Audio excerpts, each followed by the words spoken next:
Now, there are reported to be up to 1 million Aussies living offshore at the moment.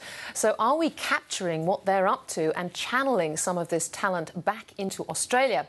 Well, that's a key mission for Advance, a New York-based network founded by former Australian Consul General in New York, Ken Allen. Earlier, I spoke to Advance's chief executive, Serafina Maiorana, and one of Advance's finalists and LA-based founder of biotech imaging company ImaginAB, Chris Behrenbruch. Serafina Maiorana and Chris Behrenbruch, welcome to the programme. Thank you. Serafina, starting with you, up to 1 million Aussies abroad, as we said, Advance has 80,000 members, but just how influential are some of them on a global level? Oh, they're captains of industries and chairs of global companies. Some of our members include Andrew Liveris, who was born in Darwin, a Greek-Australian who's chair and CEO of Dow Chemical Company. Bob Isherwood, who was the former global creative director of Saatchi & Saatchi. Dr. Shi, who studied in Australia at University of New South Wales, founder and CEO of Suntech Solar Power. Another wonderful alumni member is Kiran Mizandu-Shaw, who is known as the richest woman in India and is a first-generation entrepreneur and runs Biocon in Bangalore. And this alumni is really cranking up now, is it? Absolutely. They're extraordinary talent that lives offshore that really can provide a channel to ideas and innovation back home to grow Australian productivity. And the goodwill is there to give back and support Australia's growth and mentor the next generation of Australians. All right. Well, Chris, you're one of the success stories, really, with ImaginAB. You've been in LA for 5 years now. Why do Australian companies feel the need to go offshore? Well, I think it's fundamentally about access to talent. It's access to capital. I think that Australia's got some fantastic people and some fantastic opportunities because of its regional placement, but I think that it lacks the capital that's really required to get, particularly in the technology space, to get new initiatives off the ground. It was very interesting because yesterday I was talking about a new hub of Aussie startups right in Silicon Valley, and I know, Serafina, that's something that Advance is doing in terms of networking in the Valley. But you somehow want to channel this talent back into the Australian economy. How do you do that?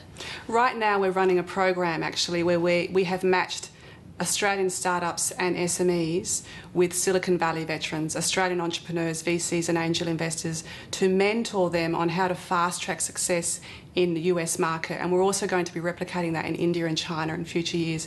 So you're not worried about a brain drain? I mean, one report I read the other day talked about a brain boomerang almost, and trying to get... Absolutely. I mean, this talent is Australia's greatest resource. This talent wants to give back. If you're living overseas for a few years in your life, or 20 years or 10, as long as you provide the mechanism to give back, to act as a brain resource, or you can return home, you can actually help achieve Australia's growth as well.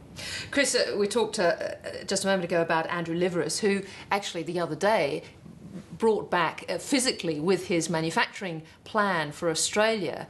But the categories of the entrepreneurial awards tonight at Advance are very sort of high-end stuff. I'm looking at biotech, your area really, advanced manufacturing, ICT, financial services, creative industries, social innovation. It's very clever, high-end stuff. Is that where we need to be? Definitely, and I think that, and what's important is it's not manufacturing, it's advanced manufacturing. So, we don't need to be the maker of commodity widgets in this country. There's too much price to pay for doing that.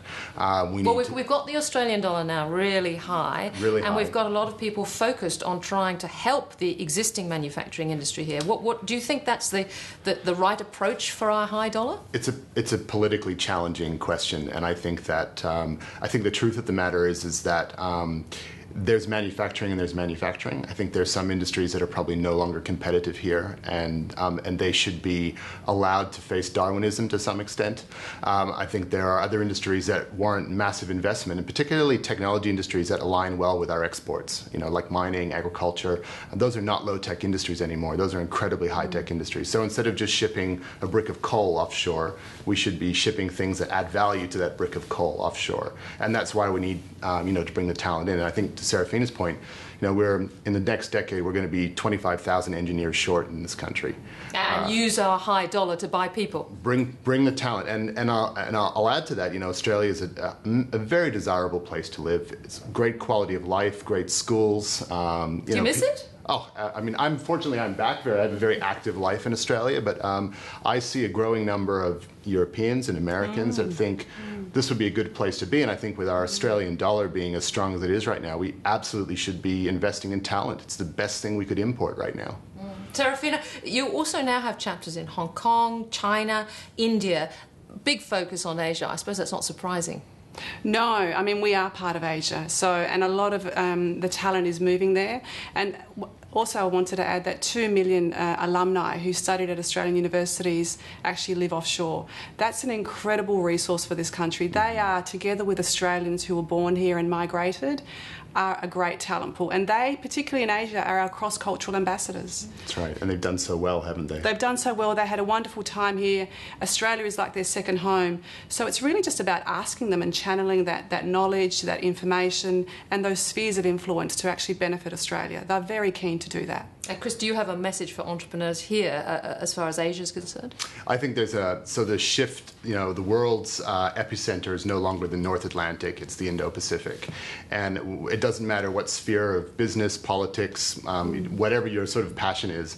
And I think Australia is extraordinarily well placed to play a role, to re-engage its expats that are living offshore, and to attract talent that's synergistic with the sort of economic needs of the country. So I think it's going to be our golden era right now, for sure. Well, I hope you both have a great night tonight. Serafina Maiorana and Chris Behrenbruch, thank you so much for joining us. Thank you. Thank you.